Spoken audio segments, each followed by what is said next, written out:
नमस्कार दोस्तों, आप सभी का स्वागत है। दोस्तों, यह वीडियो शुरू होने से पहले एक बात साफ समझ लो। जो ज्ञान अब तुम सुनने वाले हो वह कभी आम लोगों के लिए नहीं था। इसे पढ़ने की अनुमति हर किसी को नहीं थी और इसे बोलने की तो और भी कम। मैं बात कर रही हूँ उन तांत्रिक ग्रंथों की जो आज भी सार्वजनिक पुस्तकालयों में नहीं मिलते। क्या तुम्हें पता है, कुछ प्राचीन तांत्रिक शास्त्रों में स्त्री के बालों को शक्ति का जीवित पात्र कहा गया है।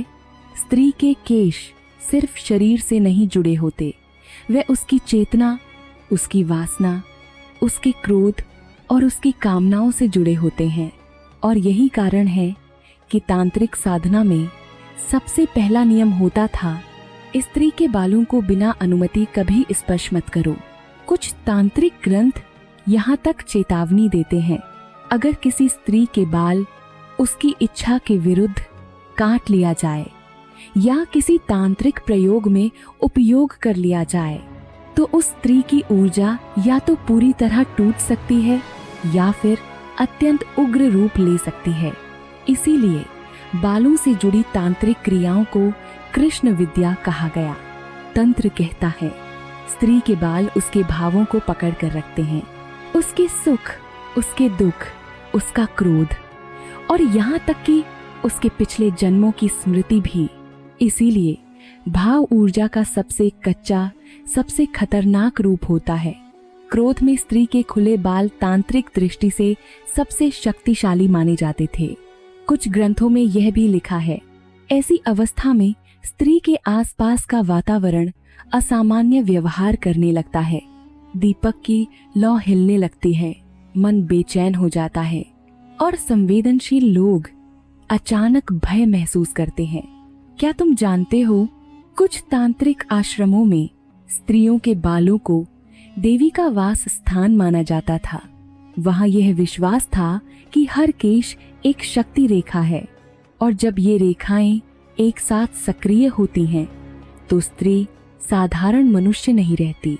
इसीलिए कई तांत्रिक ग्रंथों में यह बात साफ लिखी गई, स्त्री को कमजोर करने के लिए उसके बालों को काटो और स्त्री को देवी बनाने के लिए उसके बालों की रक्षा करो। यह ज्ञान डरावना था, इसलिए इसे छुपाया गया। आज की दुनिया इसे अंधविश्वास कह देगी, लेकिन सवाल यह है, अगर ये सब झूठ था तो तांत्रिक ग्रंथों में बार बार एक ही चेतावनी क्यों दी गई? क्यों कहा गया, जिसने स्त्री के केशों से खेला उसने शक्ति को चुनौती दी? क्यों प्राचीन भारत की स्त्रियां अपने बालों की रक्षा अपने प्राणों की तरह करती थीं? क्यों कुछ मंदिरों में खुले बालों के साथ जाना आज भी वर्जित है?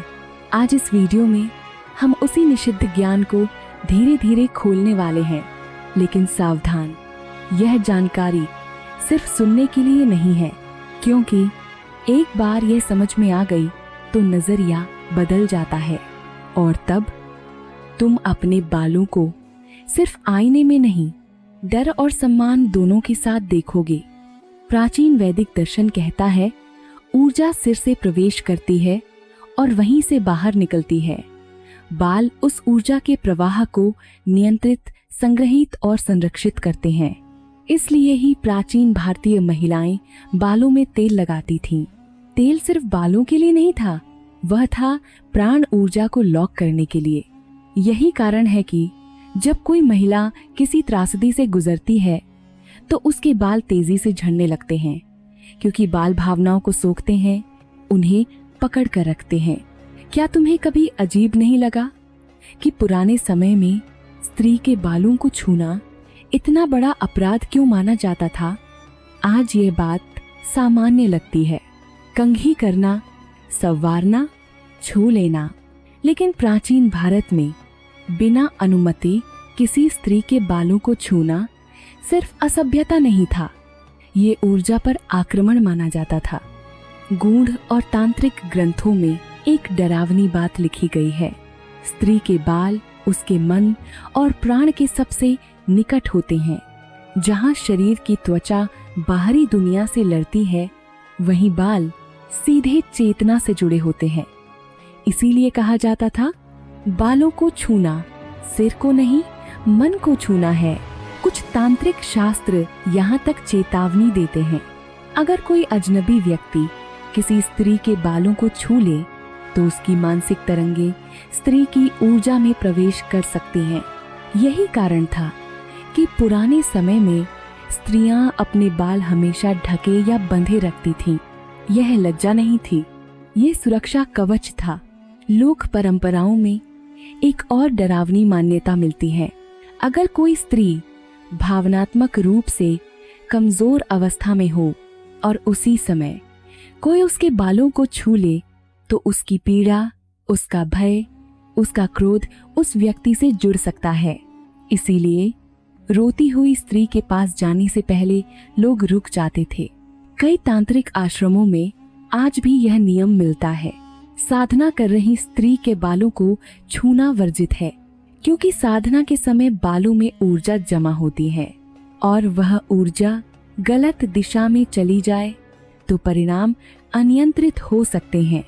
इतिहास में ऐसे उल्लेख भी मिलते हैं जहां स्त्री के बालों को छूने के बाद लोग असामान्य व्यवहार करने लगे। डर, बेचैनी, अजीब सपने, मानसिक अशांति। इसीलिए बालों को सीमा रेखा माना गया। और शायद सबसे डरावनी बात यह थी, कुछ तांत्रिक ग्रंथ कहते हैं अगर किसी स्त्री के बालों को जानबूझकर किसी अनुष्ठान में प्रयोग किया जाए तो वह केवल वस्तु नहीं रहते, वे जीवित माध्यम बन जाते हैं। इसीलिए कई जगहों पर लोग काटे हुए बालों को घर में रखने से डरते थे। तो जब अगली बार कोई कहे कि बाल तो बस बाल हैं, तो याद रखना एक समय था जब बालों को छूने से पहले लोग सोचते थे, क्योंकि वे जानते थे यह सिर्फ शरीर नहीं, ऊर्जा का द्वार है।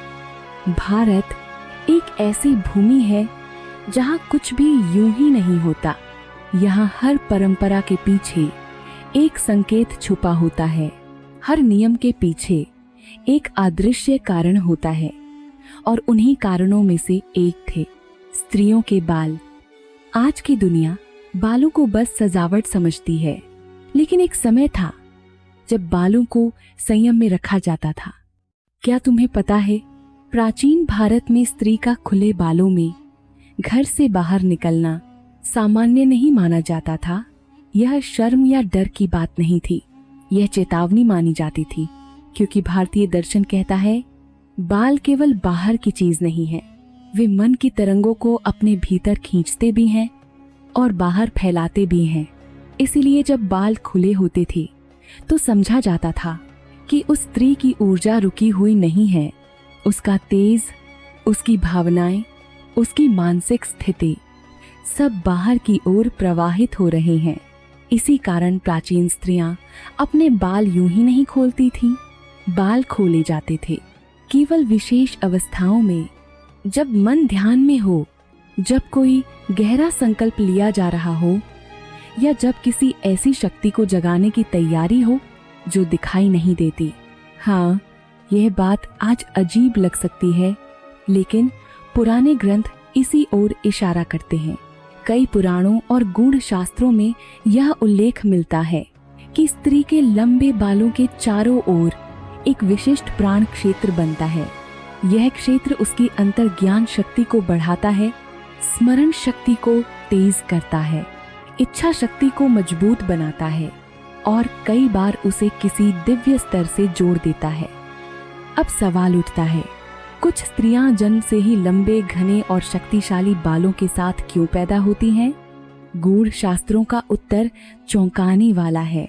वे कहते हैं यह केवल शरीर की बनावट नहीं होती, यह आत्मा की स्थिति होती है।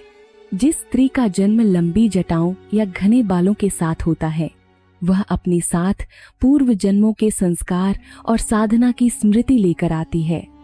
मतलब उसकी ऊर्जा पहले से ही संग्रहित होती है।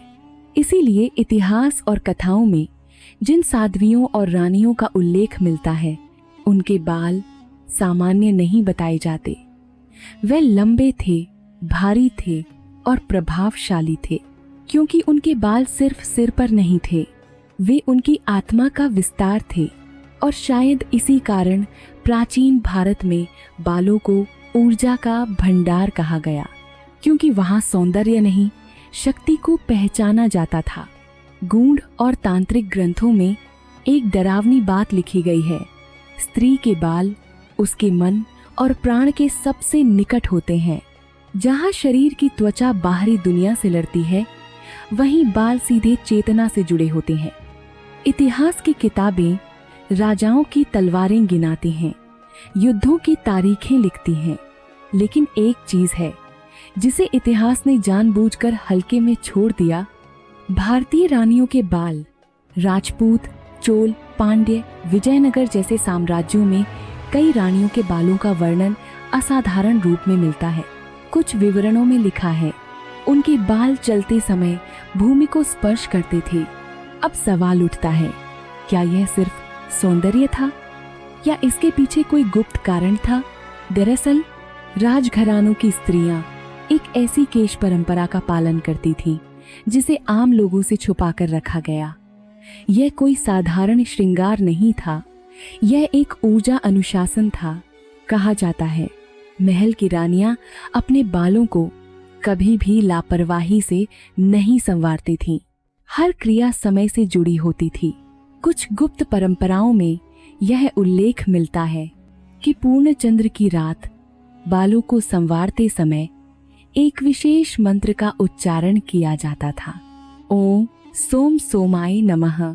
इस मंत्र का उद्देश्य बालों को नहीं, मन को चंद्र लय में लाना था, क्योंकि माना जाता था स्त्री का मन और चंद्रमा की चाल एक दूसरे से जुड़े होते हैं। इसीलिए कहा गया, स्त्री बदलती है लेकिन उसकी चमक कभी समाप्त नहीं होती। अब आते हैं भारत के सबसे गलत समझे गए प्रसंग पर, द्रौपदी और उसके खुले बाल। अधिकतर लोग इसे सिर्फ प्रतिशोध की कहानी मानते हैं, लेकिन प्राचीन व्याख्याएं कुछ और कहती हैं। द्रौपदी का बाल न बांधना एक भावनात्मक निर्णय नहीं था, यह एक ऊर्जा घोषणा थी। जब उसने अपने बाल खुले छोड़े तो वह रो नहीं रही थी, वह चेतावनी दे रही थी। कहा जाता है, उस क्षण उसकी संचित शक्ति नियंत्रण से बाहर नहीं बल्कि पूर्ण रूप से जागृत हो गई थी। उसकी पीड़ा एक तरंग बनी और वही तरंग इतनी प्रबल थी कि स्वयं कृष्ण तक उसकी रक्षा के लिए आकर्षित हुए। युद्ध की नींव तलवार से नहीं, उसके खुले केश से रखी गई। भारत की परंपराओं में एक बात गहराई से कही गई, अगर किसी स्त्री के बाल क्रोध की अवस्था में खुल जाएं, तो वह क्रोध व्यक्तिगत नहीं रहता, वह वातावरण में फैलता है, वह निर्णयों को बदलता है, वह घटनाओं को मोड़ देता है। यह कविता नहीं थी, यह ऊर्जा का सिद्धांत था। और शायद इसीलिए भारतीय रानियों के बाल सिर्फ लंबे नहीं थे, वे संयमित थे, संरक्षित थे और सही समय पर मुक्त किए जाते थे, क्योंकि वे जानती थीं तलवार पुरुष की शक्ति है लेकिन बाल स्त्री की।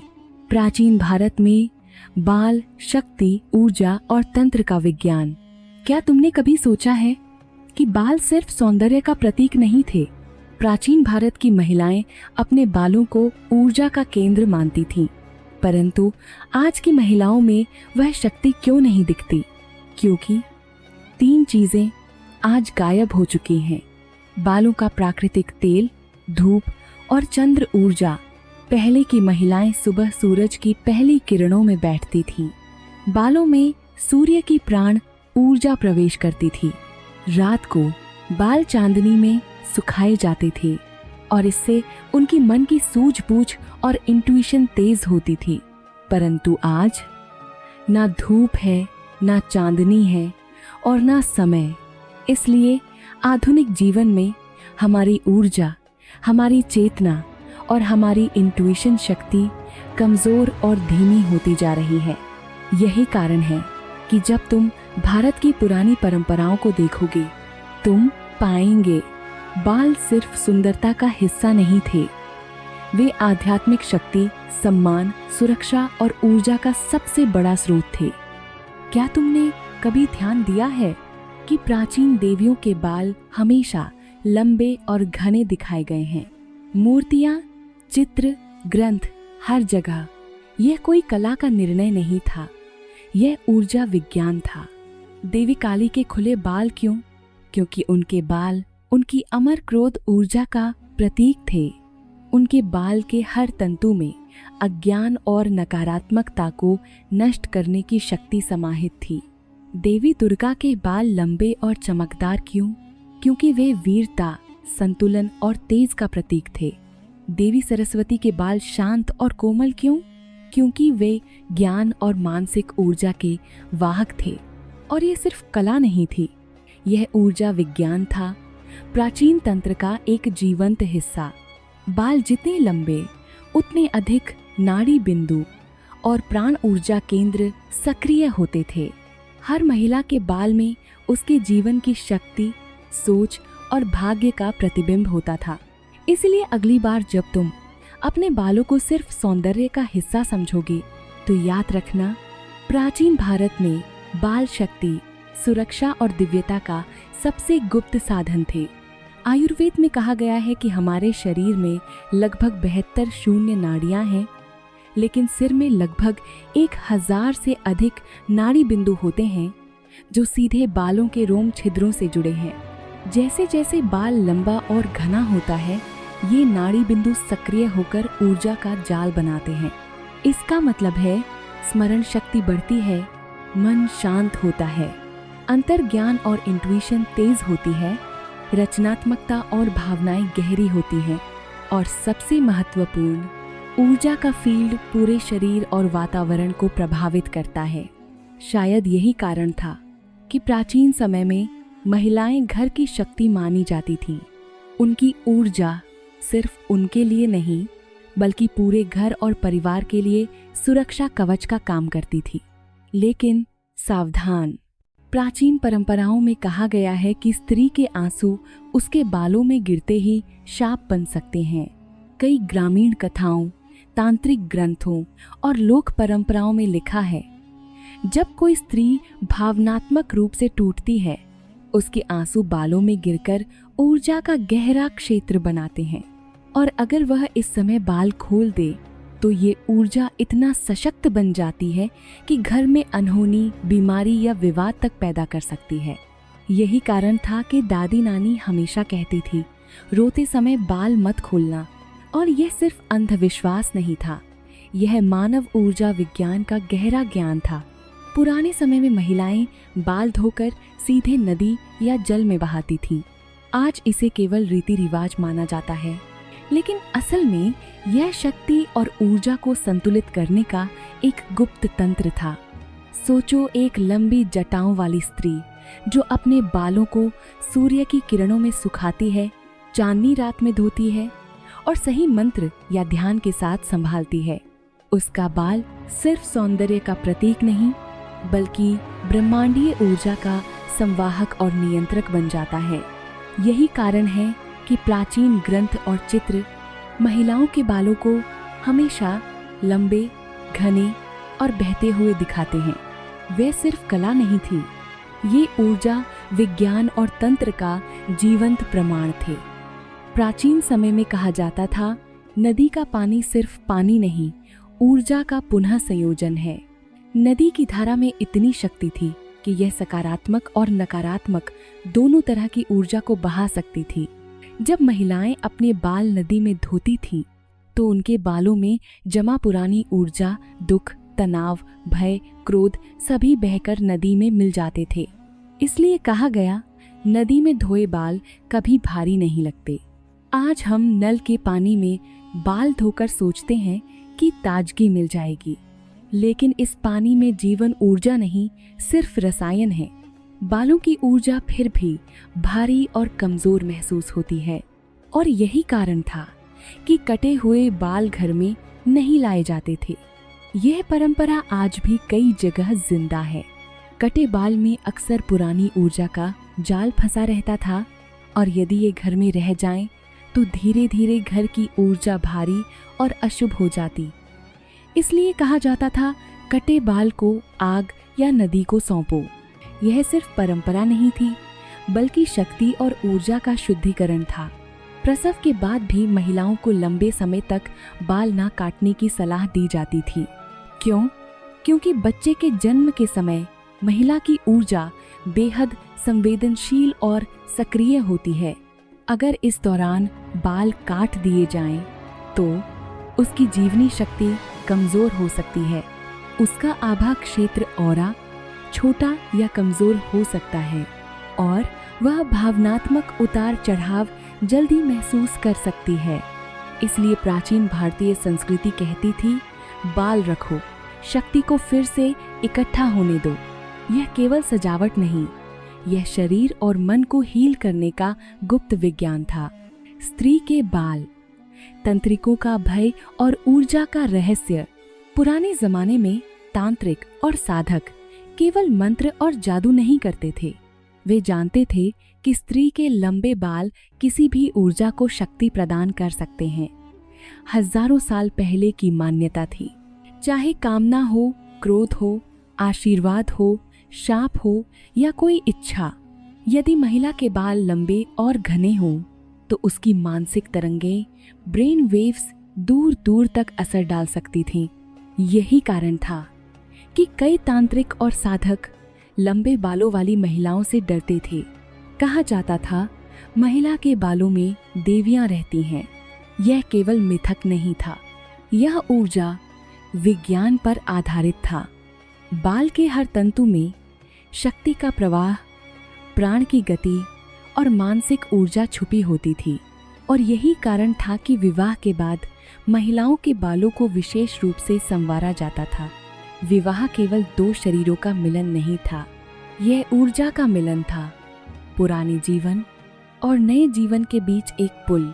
जब महिला विवाह करती थी तो उसकी जीवन ऊर्जा और फ्रीक्वेंसी नए घर, नए वातावरण और नए संबंधों से जुड़ती थी। इसीलिए बालों को सूत्रों और विशेष संरचनाओं में बांधा जाता था, ताकि नई ऊर्जा सुरक्षित रहे, नकारात्मक प्रभाव दूर रहें, भावनाएं संतुलित रहें, विचार और मानसिक शक्ति स्थिर रहें। आज इसे सिर्फ फैशन और सजावट समझा जाता है, लेकिन वास्तव में यह मनोवैज्ञानिक और आध्यात्मिक तकनीक का संपूर्ण मिश्रण था, जिससे स्त्री की ऊर्जा घर, परिवार और अपने जीवन क्षेत्र में सुरक्षित और शक्तिशाली बनी रहती थी। बालों में ऊर्जा संतुलन। प्राचीन रहस्य। क्या तुम जानते हो कि कंघी करना केवल बालों को संवारना नहीं था? प्राचीन भारत में यह एक गहरा ऊर्जा संतुलन रिचुअल था। जब महिला कंघी से अपने बाल छूती थी तो सिर के नाड़ी बिंदु सक्रिय हो जाते थे, जो सीधे मानसिक और भावनात्मक ऊर्जा से जुड़े होते थे।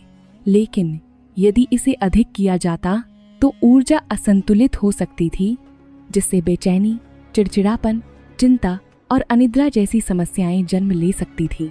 इसलिए नियम था, सुबह की कंघी ऊर्जा को जगाती थी, शाम की कंघी ऊर्जा को शांत करती थी। 2 बार बस और जीवन संतुलित रहता था। रात को बाल गीले छोड़कर सोना मना क्यों था? यह केवल सर्दी या बाल खराब होने की चिंता नहीं थी। गीले बाल का मतलब था ऊर्जा पूरी तरह खुली हुई है, नाड़ियों में तापमान कम है, आभा कमजोर है, मन संवेदनशील है। यदि कोई नकारात्मक विचार या भावना उस समय मन में आए तो वह बालों में गहरी छाप की तरह बस जाती और पूरे घर और परिवार की ऊर्जा को प्रभावित कर सकती थी। इसलिए कहा गया, रात में बाल सुखाकर सोना चाहिए। यह ऊर्जा सुरक्षा का सबसे पुराना तरीका था। दोस्तों, आपको यह जानकर हैरानी होगी, पिता या पति को अपनी पुत्री और अपनी पत्नी के बाल संवारने की अनुमति नहीं थी। क्यों? क्योंकि बाल में महिला की आत्मा की कहानी छुपी होती थी। यदि कोई पुरुष भावनात्मक स्थिति में स्त्री के बालों को छूता है तो वह ऊर्जा के गहरे स्तर पर जुड़ जाता, जिससे उसका मानसिक संतुलन और भावनात्मक स्थिरता प्रभावित हो सकती थी। कई समुदायों में आज भी यह माना जाता है, बाल छूना केवल संवेदनशील नहीं, बल्कि पवित्र और गंभीर संबंध का प्रतीक था। प्राचीन भारत का सबसे गुप्त बाल रहस्य, चक्रकेश साधना। दोस्तों, अब हम पहुंच चुके हैं प्राचीन भारत का सबसे बड़ा हेयर सीक्रेट पर, वो रहस्य जिसे आज भी दुनिया का अधिकांश हिस्सा नहीं जानता और जिसे सुनकर अक्सर लोग हैरान रह जाते हैं। भारत की महिलाओं ने बालों में ऊर्जा संचार के लिए एक विशेष प्रक्रिया विकसित की थी, जिसे कहा जाता था चक्रकेश साधना। यह साधना 3 रहस्यमय स्तंभों पर आधारित थी। 1. चंद्रमा पूर्णिमा की चांदनी में। 2. जल, शुद्ध नदी या जल का स्पर्श। 3. ध्वनि और मंत्र, विशेष जाप और ओंकार।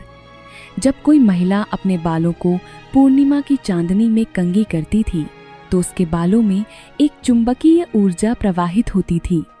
इस शक्ति को कई स्थानों पर केश तेज कहा गया। इसके प्रभाव अविश्वसनीय थे। स्मरण शक्ति तेज हो जाती थी, नकारात्मक ऊर्जा गायब हो जाती थी, आभा और ओरा चमकने लगता था, मन शांत और स्थिर हो जाता था और सबसे चौंकाने वाला रहस्य, उसकी उपस्थिति ही कमरे का माहौल बदल सकती थी। यह साधना इतनी शक्तिशाली थी कि इसे गुप्त ग्रंथों और रहस्यमयी कथाओं में छुपाकर रखा गया और आज यह साधना लगभग पूरी तरह खो चुकी है, लेकिन संकेत अभी भी पुरानी लिखाइयों में मौजूद हैं। यही कारण है कि प्राचीन भारत में बाल सिर्फ सौंदर्य का आभूषण नहीं थे, बल्कि गुप्त शक्ति, आत्मिक पहचान और ऊर्जा का स्तर माने जाते थे। भारत का सबसे गुप्त बाल रहस्य, केश शक्ति जागरण विधि। दोस्तों, असली रहस्य अभी भी छिपा हुआ है। वो गुप्त हेयर रिचुअल्स जो सिर्फ कुछ विशेष कुलों, गुप्त आश्रमों और साध्वियों द्वारा ही किए जाते थे। ये ज्ञान इतना दुर्लभ था कि इसे कभी आम लोगों तक पहुंचने नहीं दिया गया। और अब वही रहस्य आज तुम्हारे सामने है, जो ना किताबों में मिलेगा, ना यूट्यूब में और ना किसी आधिकारिक ग्रंथ में। यह मौखिक परंपराओं, लोक कथाओं, तांत्रिक ज्ञान और नाड़ी विज्ञान का मिश्रित सार है।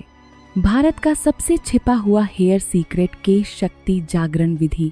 यह विधि 3 चरणों में पूरी होती थी। 1. केश स्मरण। 2. केश संचार। 3. केश मोक्ष। यह साधना केवल महिलाओं के लिए होती थी, क्योंकि स्त्री ऊर्जा ही इस प्रक्रिया को पूरी तरह संभाल सकती थी। केश स्मरण, जिसे यादों का जागरण कहा जाता था। स्त्री के बाल उसके जीवन की सभी यादों को पकड़कर रखते थे। उसने कितनी खुशियां देखी, कितने दुख झेले, कितने मोड़ आए, सभी बालों की ऊर्जा में अंकित रहते थे। जब कोई महिला गहरे ध्यान में जाकर अपने बालों को छूती थी तो उस समय वह बहुत आसानी से अपने अंदर की सभी पुरानी भावनाओं और अनुभवों को अनलॉक कर सकती थी। यह केवल आध्यात्मिक प्रक्रिया नहीं थी। आज के न्यूरोसाइंस के अनुसार सकल्प स्टिमुलेशन से मेमोरी रिकॉल बढ़ता है, लेकिन प्राचीन भारत इसे हजारों साल पहले जानता था। यही कारण है कि प्राचीन भारत में बाल सिर्फ सौंदर्य का प्रतीक नहीं थे, बल्कि स्मृति, ऊर्जा और चेतना के गुप्त वाहक माने जाते थे।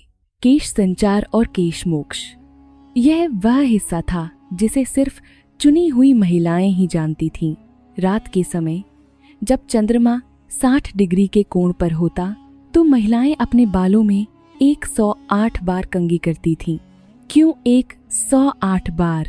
क्योंकि बालों में मौजूद 108 सूक्ष्म एनर्जी लाइनें सीधे क्राउन चक्र से जुड़ी होती थीं।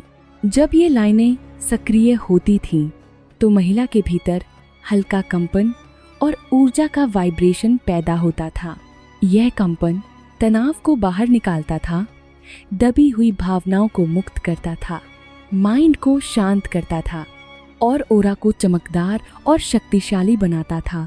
कई प्राचीन कुल इसे देवी जागरण की प्रक्रिया कहते थे, क्योंकि यह साधना महिला में अदृश्य शक्ति और संवेदनशीलता जागृत करती थी। केश मोक्ष, बालों का त्याग, यह सबसे गहरा और रहस्यमय चरण था। जब कोई महिला जीवन के बड़े संकट, दुख या परिवर्तन से गुजरती थी तो उसके बाल उस भावनात्मक बोझ को पकड़कर रखते थे। इसलिए कुछ संस्कृतियों में महिलाएं अपने बालों का एक छोटा हिस्सा नदी में प्रवाहित कर देती थीं। यह केवल त्याग नहीं था, यह भावनाओं को मुक्त करने, हीलिंग और ऊर्जा फ्लो का तरीका था। और नदी केवल पानी नहीं थी, यह छोड़ देने की, प्रवाह की और मानसिक शुद्धि की प्रतीक थी। यही प्रक्रिया थी केश मोक्ष, जिसने महिला को सिर्फ भावनात्मक संतुलन ही नहीं दिया, बल्कि उसकी आंतरिक ऊर्जा को मुक्त और शक्तिशाली बनाया। देवी के बाल, ऊर्जा का संसार। कहते हैं देवी के बालों में संसार बसता है। बहुत से लोग इसे सुनकर हंसते हैं, लेकिन असली अर्थ तो यह था कि यह एक गुप्त कोड था। महिला के बालों में दो सबसे खास गुण होते हैं। एक, मन ऊर्जा और मानसिक शक्ति को बढ़ाना। दो, संबंधों और माहौल की ऊर्जा को अब्जॉर्ब करना। महिलाएं संवेदनशील होती हैं। इसका कारण केवल हार्मोन्स नहीं, उनकी क्राउन एनर्जी उनके बालों से सीधे जुड़ी होती है। लंबे बाल मानसिक तरंगों को कई गुना बढ़ा देते हैं, इसलिए उनके सपने गहरे, भावनाएं प्रभावी और इंट्यूशन तेज होती है। उनका आशीर्वाद गहरा और उनका क्रोध विनाशकारी होता है। ये वही एम्पलीफाई पावर है जिसे कहते थे देवी के बालों में संसार बसता है। बाल संबंधों की ऊर्जा को खींचते और संचित करते हैं। तुमने देखा होगा कई महिलाएं किसी जगह जाकर अचानक थकावट महसूस करती हैं। यह उनके बालों में वहां की ऊर्जा पकड़ लेने का असर होता है। इसीलिए प्राचीन महिलाएं अपने बालों में लौंग, कपूर, चंदन, हल्दी और काले तिल लगाती थीं। ये सिर्फ सजावट नहीं, नेचुरल ओरा प्रोटेक्टर्स थे। महिलाएं बाल खोलकर मंदिरों में प्रवेश क्यों नहीं कर सकती थीं? असली कारण शालीनता नहीं था, बल्कि खुले बाल ऊर्जा को अत्यधिक आकर्षित कर सकते थे। मंदिर में जहां मंत्र शक्तियां, भक्तों की भावनाएं और साधकों की ऊर्जा एकत्र होती थी, वहां खुले बाल कई तरह की ऊर्जाओं को खींच लेते थे। इसका असर से महिला का ओरा ओवरलोड हो सकता था।